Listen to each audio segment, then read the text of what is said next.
बाबू पहला है भौगोलिक खोजे, आपका इतिहास का लेसन फर्स्ट, जिसका नाम है बाबू भौगोलिक खोजे। भौगोलिक खोजे, देखिए भौगोलिक कहने का मतलब हो गया कि जो हमारे पृथ्वी है ना, मध्य युग का, मध्यकालीन युग या तो भी समझाएंगे। मध्य युग में कई सारे ऐसे देश थे जिनके बारे में बहुतों सारे लोगों को ज्ञान नहीं था। अभी अभी हम लोग जो है 20वीं शताब्दी में देख रहे हैं बाबू, हमें हर देश का नाम पता है, कौन सा देश कौन सा आइलैंड कहाँ है सभी पता है। नहीं पता है गूगल कर सकते हैं। लेकिन एक ऐसा समय था जहाँ पर लोगों को पता नहीं था क्या उस समय, तब शुरू हुई थी खोज यात्रा। क्या शुरू हुई थी? खोज यात्रा है। अभी तक इस चैप्टर का नाम है भौगोलिक खोजे, यानी हर एक जगह पर लोगों ने जा करके उस जगह को एक्सप्लोर किया, खोजा और उसका नामकरण किया। इसी में आप लोग चैप्टर में पढ़िएगा बाबू, अमेरिका का खोज, उत्तर महासागरीय है ना, ऑस्ट्रेलिया, ठीक है, कई सारे ऐसे देशों का नाम आप लोग को जानने को मिलेगा जो कि इन्हीं के दरमियान जो है खोजा गया था। और इसी के दरमियान 1498 ईस्वी में भी जो है कई सारे रास्तों को उस जगह पर पहुंचने के लिए रास्तों का भी खोज किया गया था। जैसे कि पुर्तगाली नाविक जो है था 1498 ईस्वी में हमारे भारत आए थे समुद्री रास्तों से खोज करने के लिए। और आपको हम 8 क्लास में भी अच्छे से पढ़ाए थे बाबू, जब वहाँ पर हम लोग बता रहे थे, जब अरब के लोग व्यापार करने के लिए आए थे तो व्यापार के मकसद से जो है वो रास्ता को खोजा गया था। तो इसमें भी अच्छे तरीका से, बेहतरीन तरीका से समझने को मिलेगा कौन कौन से खोजे हुए थे। और इससे बाबू ऑब्जेक्टिव एक लेसन से बहुत रहता है, याद रखिएगा आपका एग्जाम में, ठीक है। भौगोलिक खोजे से बहुत सारा चलिए स्टार्ट किया जाए बाबू, है ना। पहले हम लोग समझते हैं बाबू, जरा समझिएगा। देखिए क्योंकि हिस्ट्री में है, आपको खाली लिखना होगा, जो जितना चीजें हम सारे आपके बुक से मेन पॉइंट को हम कवर अप करने का कोशिश किए, जो मेन पॉइंट था उसको हम निकाल लिए हैं, ठीक है। तो इसलिए इसको पढ़ लीजिएगा तो आपको पूरा इसका जो है पता चल जाएगा नहीं ये इस चैप्टर में ये सब चीजें था।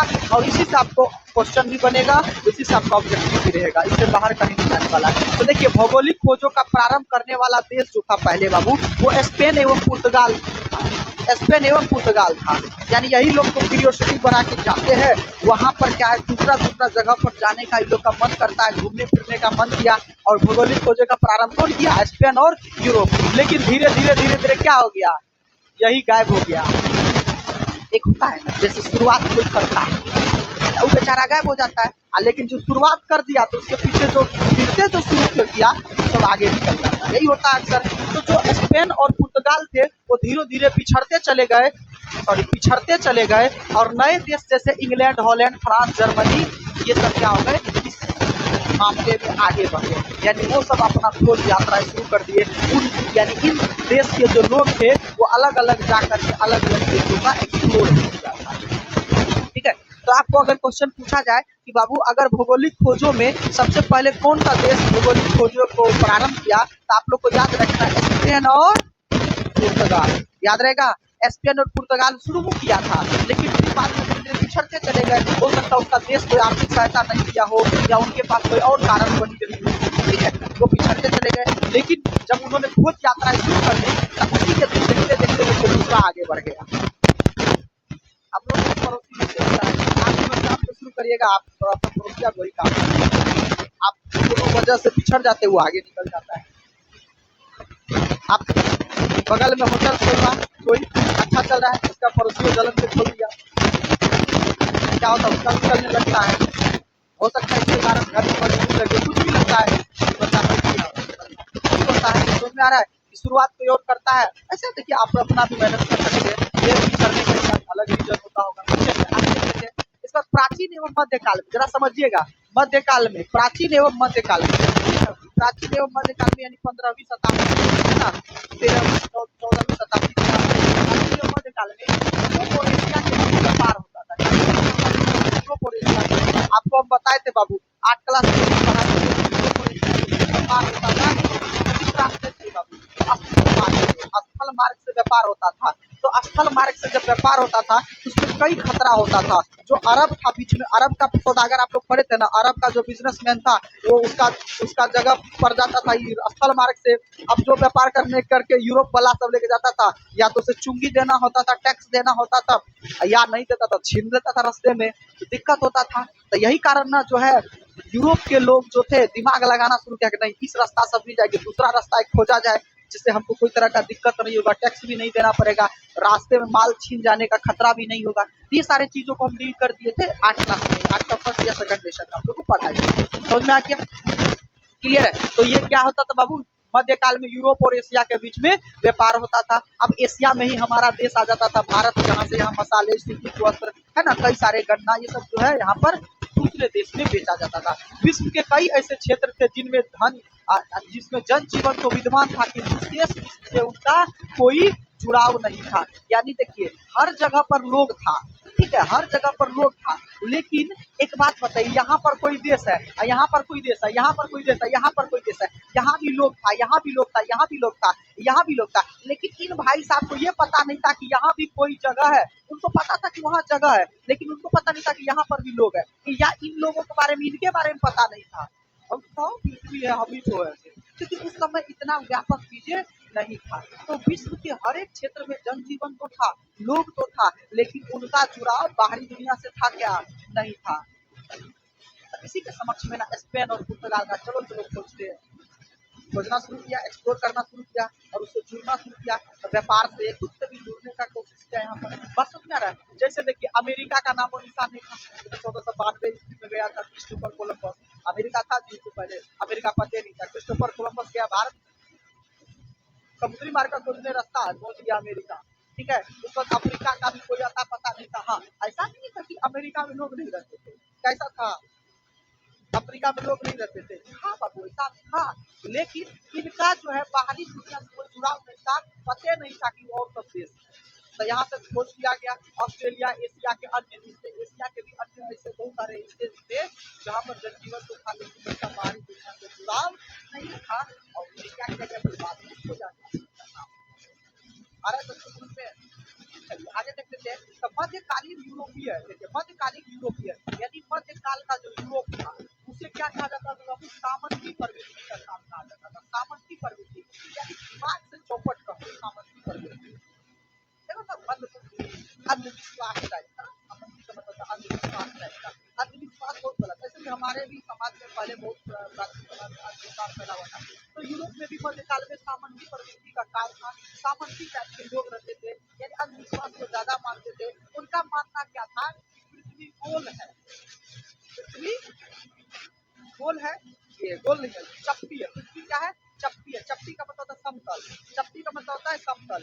जैसे हम अगर हम ये बुक को बाबू जरा समझिएगा, अगर हम इसको ये पृथ्वी मान लेंगे, तो कहता था कि हम यहाँ पर हैं, अगर हम पृथ्वी के आगे जाएंगे तो गिर के मर जाएंगे, ऐसा ऐसा उसको ज्ञान था, ठीक है। तो सामंती प्रवृत्ति का काल था मध्यकाल में, ठीक है। तो कहता है क्योंकि इस काल में ना तो व्यापार वाणिज्य गतिशील था, यानी व्यापार सब ज्यादा होता था, जहाँ एक दूसरे से लोग कनेक्ट हो सके, ना ही कोई चीज था, ना इंटरनेट था, ना गूगल मैप था, ना फेसबुक था, ना इंस्टाग्राम था, ना फ्री फायर था। अच्छा चीज है कुछ लोग इस जनरेशन में आए हो, सब फेसिलिटी रहा है। उस जनरेशन में रहता तो क्या करता?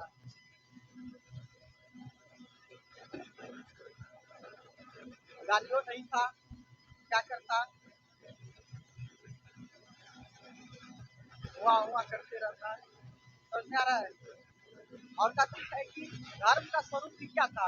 मानवीय नहीं था। धर्म का स्वरूप भी मानवीय नहीं था, अधर्म होते रहता था। पृथ्वी के बारे में लोगों को जो थोड़ा सा ज्ञान था वो अंधविश्वास से भरा था। पृथ्वी के बारे में जो लोगों को ज्ञान था वो अंधविश्वास से भरा था। उनको लगता था कि आगे जाने पर कहीं गिर के मर न जाए, कुछ ना हो जाए, तो डर होते रहता था, इसलिए कहीं देवे नहीं करता।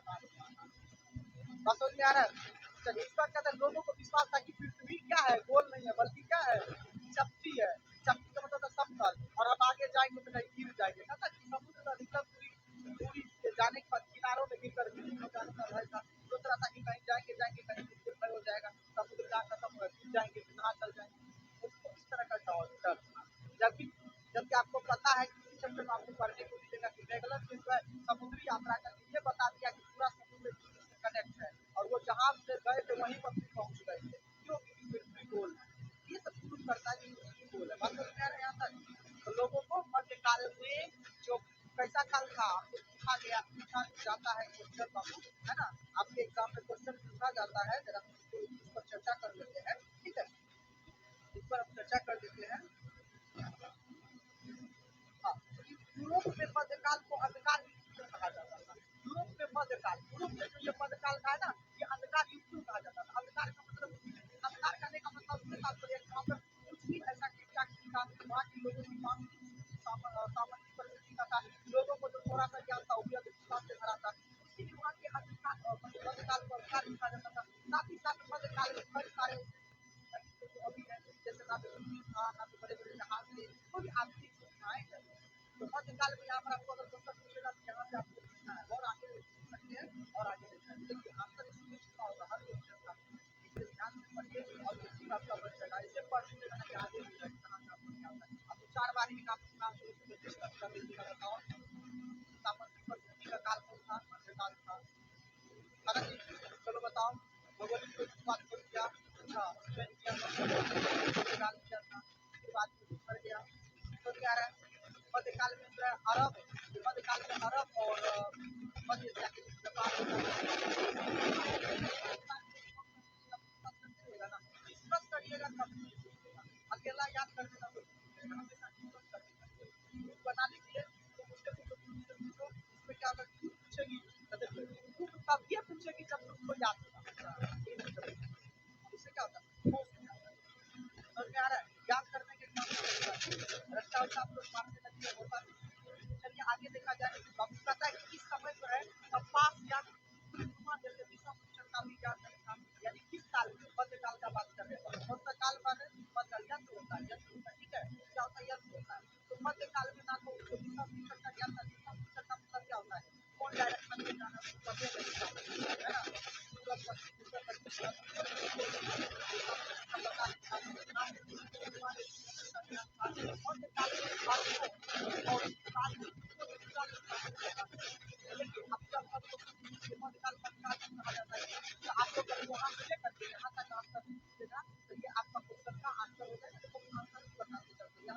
मध्यकाल से लेकर के वहां तक आप लिख लीजिएगा और लिख लीजिएगा अतः मध्यकाल मध्यकाल वो अच्छा है। चलिए आगे देखिए मध्यकाल में अरबों और बाद में तुर्कों ने विशाल राष्ट्रीय साम्राज्य की स्थापना किया था। पहले अरब के लोग जो है अपना बोलबाला दबदबा का किया कायम कर चलिए उसके बाद 15वीं शताब्दी कौन सा शताब्दी?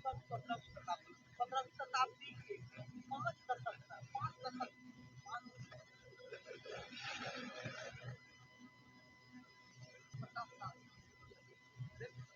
5 दशक तक यूरोप और एशिया के बीच क्या था? व्यापार दुनिया के बारे में होता था। किस होता था? दुनिया। अब आपको पता चला कि अरब और भारत के बीच जो मसाला का व्यापार होता था, जो रेशम कपड़े का व्यापार होता था, वो स्थलीय मार्ग होता था, जो कि आप लोग क्लास 8 में पढ़े। स्थलीय मार्ग होता था, उस मार्ग का नाम क्या था? है ना। ठीक है याद रखिएगा। इसी से जो है व्यापार होता था। इसी रास्ता से जो है यूरोप का व्यापारी जाता था, छीन लिया जाता था। छीन लेना होता था, बदमाशी करता था, समझ में आ गया। परंतु 1453 ईस्वी में दुनिया पर तुर्कों ने कब्जा कर लिया। कौन कब्जा कर लिया? तुर्क ने कब्जा कर लिया, जिस कारण यूरोपियन व्यापारियों के बीच भारत से व्यापार करना कठिन हो गया। यूरोप के लोग थे, अब उसको या तो टैक्स देना पड़ता था, नहीं तो माल लूट लेता था। तब दिक्कत होने लगा तो एक अल्टरनेट रास्ता का तब खोज किया गया था, क्योंकि तुर्कों ने इस मार्ग से व्यापार के बदले भारी कर वसूलना क्या शुरू किया? कर वसूलना शुरू किया। ये देख लीजिएगा, जहाँ मिसिंग होगा कुछ चेक कर लीजिएगा। कर वसूलना क्या किया? शुरू कर दिया था। अब भारी मात्रा में टैक्स लेता था। अरब जो यूरोप के लोग थे वो एशिया आते थे, व्यापार करते थे। अब बदले में यहाँ से सामान लेके जाते थे, रास्ता जाते थे, टैक्स लो टैक्स लो टैक्स लो। ये थोड़ा सा टैक्स नहीं, पूरा मच के टैक्स लेता था। समझ में आ रहा है? तो अरब ये यूरोप के लोगों को क्या होने लगा? दिक्कत होने लगा कि अब व्यापार कैसे किया जाए। तब ये ना जो है और तब इन लोगों को और बढ़ावा मिल गया कि नहीं अब तो दूसरा रास्ता खोजा जाए।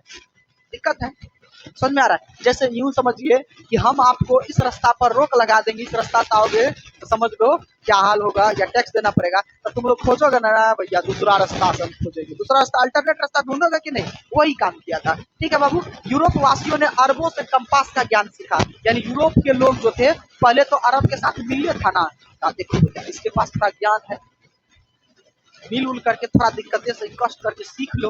तो अरब के लोगों से कंपास का ज्ञान सीखा, यानी दिशा बनाने वाला यंत्र को कंपास कहते हैं। तो कंपास का ज्ञान सीखा अरब के लोग से। कौन? यूरोप वाला सब। अरबे के लोग उसी करके अरबे को भगा दिया। फिर समझ में आ रहा है? ज्ञान सीखा, किस सीखा, सीखा में दर्द होता है, ध्यान रखिएगा। इस समय दूरबीन का आविष्कार भी जो है क्या हो चुका था बाबू, दूरबीन का भी आविष्कार हो चुका था।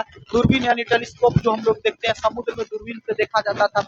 अब ना बाबू सारा चीज कैमरा वैमरा लग गया है, कोई दिक्कत नहीं है, आप आराम से कंप्यूटर के स्क्रीन पे देख सकते हैं, आगे में 10 किलोमीटर पे क्या हर चीज दिख जाता है, रडार पे हर चीज। अब तो संभव कुछ भी नहीं है असंभव, लेकिन पहले था, पहले ऐसे देखता था दूरबीन से आगे में क्या है, समझ में आ रहा है। तो और कंपास जो था दिशा बताने के लिए किया जाता था। तो दूरबीन का भी आविष्कार हो चुका था, जो समुद्र में देखने में क्या मिलती थी बाबू, सहायता मिलती थी। समझ में आ गया। चलिए इसके बाद आगे समझते हैं। पुर्तगालियों ने एक नई किस्म के हल्के और तेज चलने वाले जहाज भी बनाए थे, जिसे क्या कहते हैं, कैरावल कहते हैं। आपको पूछा जाएगा क्वेश्चन कि कैरावल किसे कहते थे, तो बाबू कैरावल जो था हल्के हल्के भी था और मजबूत भी था और तेज चलने वाला जहाज था, उसे ही क्या कहते थे, कैरावल कहते थे। तो कैरावल एक प्रकार का क्या था जी, जहाज था। देख लीजिए यहाँ पर हम आपको दिखा रहे हैं, ये कैरावल है, देख रहे हल्के और तेज किस्म का। तो पहले बाबू जहाज में इंजन होता था नहीं, मशीन नहीं था, पहले मशीन नहीं था। अब ना सारा जहाज में मशीन लगा होता है। तो पहले क्या करता था, बड़ा बड़ा ऐसे करके ऊंचा एक टावर टाइप का बना था, इसमें कपड़ा उपड़ा लगा दिया जाता था। कपड़ा पर जो हवा चलता, चूंकि आपको पता है समुद्र में हवा चलता है, समुद्री हवा है, तो हवा चलता था वही कपड़ा पर जब मारता था हवा, तो वो उस मतलब गति आ जाता था नाव में, और घुमाने वाला रहता था, घुमा देता था जिसको उधर। ना ब्रेकिंग सिस्टम था, कुछ भी नहीं था, जा रहा है तो जितने रह जाएगा, किधर जा रहा है पते नहीं चलेगा, हवा बहा तो जा रहा है, नहीं तो रुकल लो। समझ में, ये सब समस्या था। लेकिन अब ना टेक्नोलॉजी आ गया, मशीन आ गया, मशीन स्टार्ट करो चल दो, दिक्कत नहीं होता था। बात समझ में आ रहा था, पहले ऐसा था। तो यही था, क्या था बाबू, उस समय का सबसे बड़ा और हल्का जहाज था, जिसे कैरावल कहते हैं। समझ में आ रहा है।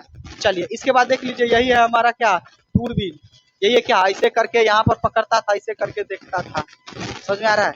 आजकल का दूरबीन अलग, आजकल का दूर ऐसे पकड़ने वाला होता था, ठीक है। तो अलग अलग टाइप का जो है यहाँ पर दूरबीन बनाया गया। समझ में आ रहा है बाबू यहाँ पर। चलिए तो कैरावल समझ में आ गया, कैरावल के बारे में पूछेगा, ध्यान रखिएगा। चलिए आगे देख लिया जाए बाबू। अब कहता है कि नए नए उपकरणों एवं साहस के बल पे, नए नए उपकरणों एवं साहस के बल पे, अब यानी जो यूरोप के लोग था, कैरावल भी बना लिया, दूरबीन भी आइए गया, दिशा सूचक आइए गया। दिशा जानना है, किधर जाना है, दिशा सूचक, देखने के लिए दूरबीन, जाने के लिए जहाज। अब चलो चलते हैं, हमारे पास क्या है, जुगाड़ आइए गया, अपने साहस के बल पे उतर गया समुद्री मार्ग में। सोचो कहाँ पर उतरा, यूरोपियन नाविकों ने अटलांटिक एवं भूमध्य सागरों में अपने जहाज उतारे। चलो भैया अब जान जोखिम में लिया जाए, अब क्या कर रहे, इतिहास में नाम भी तो कमाना है। चल दिया अटलांटिक महासागर से होते हुए पूरा देश को छानबीन करने के लिए।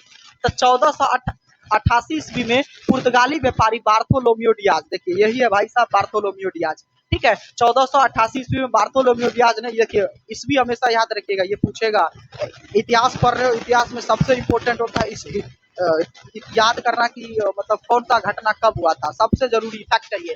तो बार्थोलोमियो डियाज 1488 ईस्वी में अफ्रीका के पश्चिमी तट होते हुए दक्षिण अफ्रीका के उत्तम आशा अंतरिप तक पहुंचा। देख रहे बाबू, केप ऑफ गुड होप, यही है उत्तम आशा अंतरिप, यही है। आपको हम आगे भी पढ़ाएंगे, जब वास्को डी गामा सबसे पहले ये भी यहीं पर पहुंचा, फिर इसके बाद भारत आया था। तो उत्तम आशा अंतरिप पर जो है बाबू ये पहुंच गया था।